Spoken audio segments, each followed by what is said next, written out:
Hello, and welcome back to another paint with me. This time I am using watercolors, and I had baked a really pretty tarte tatin, a peach tarte tatin, because we had a bunch of peaches left over from Costco, so I wanted to use them up, and I like painting food, so that's what we're gonna do today. For those of you who don't know, a tarte tatin is a classic French upside down tart, usually made with like caramelized apples and like a buttery like pie crust. So to begin with, you normally put in like the bottom of a cast iron pan like a couple tablespoons of butter and like sprinkle sugar over it while the pan's still cold. And then like you spread the butter really thin and like a softened butter, and then sprinkle the sugar on top, and then lay your fruit on top of that, and then turn on your pan so it kind of gets like a little bit of a caramelized color on the bottom of the fruit. And then once that's caramelized a little bit, you roll your pie dough over the top of the fruit and then pop the whole thing in the oven to cook the crust. And then once it's done, you take it out of the oven and flip it over onto a pan, which is a little precarious.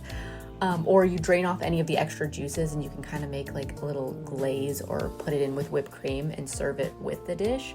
It's a really simple dessert to make, and I haven't made one in years, so it was very, very good. My boyfriend actually ate like all of it the first sitting, but I took some pictures of it, which I'll insert here, that I'm using as my reference, and the colors were just so pretty that I had to paint it. So that's what I wanted to do today.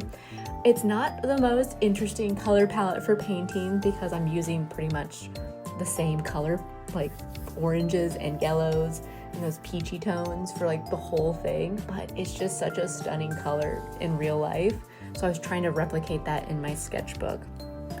I also haven't really been using watercolors that much recently. I used to use them all the time. It was my first introduction to painting, was using watercolors. And then I started pivoting to gouache, and then I started using acrylic markers. Still haven't gotten to oils yet, but I recently started doing a food sketchbook, which means like every time we go out to eat, I draw some food that we order. It's only for restaurants, so not when I cook at home, because I do a lot of cooking at home, and that means I'd be probably painting all the time. But in junction with that food sketchbook, I wanted to do something more detailed, which is where this one's coming from. I will share some draw with me's for my food sketchbook. Those are much looser, which has been really nice. It's like a little bit more freeing, so I don't have to be as proportionally correct, and it's a smaller scale, so it's kind of hard to do so than this one, which is on a 8x8 sheet, where I feel like I can really focus in on those proportions a little bit better. But anyway, I digress. I wanted to get back into using some of my watercolors since I haven't used them in a long time, and it's been really fun and soothing to do so. I am not the loosest painter when it comes to watercolors. I feel like when you look at watercolor artists, their art is so loose and beautiful and flowy and letting the water do its thing. I am not. I like to be a little bit more controlled. I love the blendability of watercolor and gouache, which is why I use them. But I don't always let the watercolor do its own thing, which maybe I need to loosen up a little bit, but I also like the way it looks. I can build up those layers really, really nicely, as you can see that I'm doing here. I'm not sure if there's a lot of technique for really to describe in this. I'm really just building it up color by color and just following my reference images and adding like the darker layers as I go, which is really easy to do with watercolor. So I'm just gonna yap a little bit, maybe a little bit of a history of the tarte tatin, because again, I love food and I love baking. So a tarte tatin, as I said, is a French dish. It was actually created by accident, I believe in like the late 1800s. I think it was like the Tatin sisters in Paris, and I guess one of the sisters was making dinner and totally forgot to put the bottom crust in her apple pie in the dish, and decided instead of taking all the apples out and rolling out a new crust, she was just gonna put the top dough on and bake it and invert it, and voila, we have a tarte tatin. Bottomless apple pie or peach pie in this case. It is delicious, as I said. I have really been getting back into my food drawings. I used to draw food all the time, and I did like a whole series of pastry drawings for this local pastry place or Swiss pastry place back where I'm from, which is in Kansas City, Missouri, called Andre's. If you haven't been there, you should definitely go. It is some of the best pastries ever, and every time I go home, I always bring home a box because they are that good. And if you're there, you would see I used to sell like a little greeting card set with their pastries on them, so sometimes they have them out on the counter. At least I still think they do. They haven't asked me for more. Or maybe, that didn't work out as much. But anyway, I liked it. It was such a great process. I had my art up there briefly for a moment. And that's where my love of food painting really came from, was drawing their desserts. I could pop up a few photos from that exhibit that I did. This was years and years ago. I actually haven't been painting or drawing that much. And as every artist does, there's like ups and downs and lows, and I wish I would be more consistent with my art, which is what I'm trying to do with this YouTube channel, and just draw a little. Oh my god, ignore that my head keeps popping in the frame. I'm still getting used to how I should set up my camera when I film these videos, and making sure I don't become a little shrimp and like lean over heavy over my art, which is a hard habit to beat when you're trying to film from above. So I will get better at that. I am still working out the kinks and how I want to film and do my art here on this YouTube channel. And again, the YouTube channel is mostly just for me and to share maybe a little bit of my process and to yap as I'm doing now and just chit chat. And then if you have any questions or anything you'd like me to answer, I'd be happy to do so in the comments below. Anyway, I will be making some more food art from here on out because that's what I want to do, and that's what's vibing with me at the moment. So my next video, so if you like and subscribe and ring that bell, you'll see my next video I'm going to make is going to be probably a little bit of my new food sketchbook and my looser food drawings, which I've really been enjoying. If you follow me on Instagram, then you probably already seen little snippets of it. And also on my Instagram, if you wanted to see more of my food art, you can check it out there. But the next video I want to do is more of an or more of a video showcasing my looser food sketches, which has been really fun, and mostly just drawing live from like the table at the restaurant has been really fun. There's another local restaurant here that I actually really want to do a drawing of one of their, what's it called? The cow soy bowl. It's just so good. And I want to probably gift it to the owners of that restaurant just because they have a bunch of cool like local art on their wall, and it would be nice to get a little piece of my local art as well on their wall. Like, I don't know, I think it'd be cool. It would just be cool to see. But also maybe they won't like it all and they won't post it on their wall, and that's okay. That's fine too. It's mostly just getting me to draw. I tend to be more motivated if I have like a goal in mind of like what I want to draw.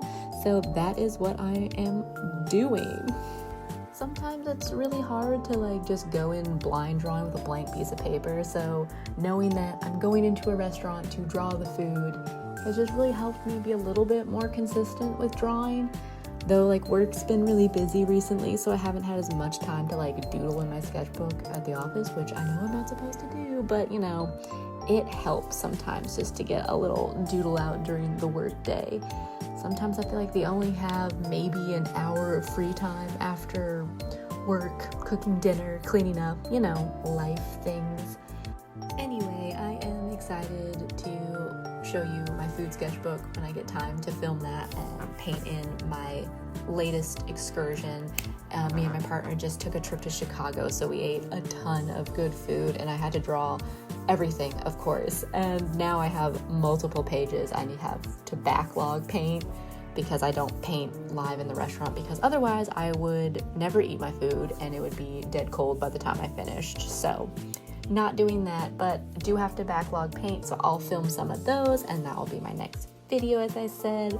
And hell, maybe I should paint more of my own food like what I'm doing now, because I do a lot of baking, or I used to do a lot more baking, but my partner's currently on a cut, so he can't have sugar in the house because he has no self-control because it is that good.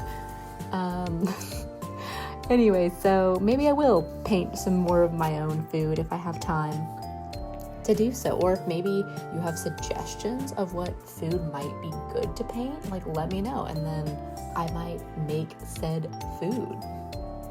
I'm pretty sure the only baked good that I have on my docket of things to make coming up isn't until November. I am making one of our friends' wedding cakes, and she's like forest fairy themed, so it's gonna be super cool. She wants like her cake to look like a tree stump with like mushrooms growing out of it.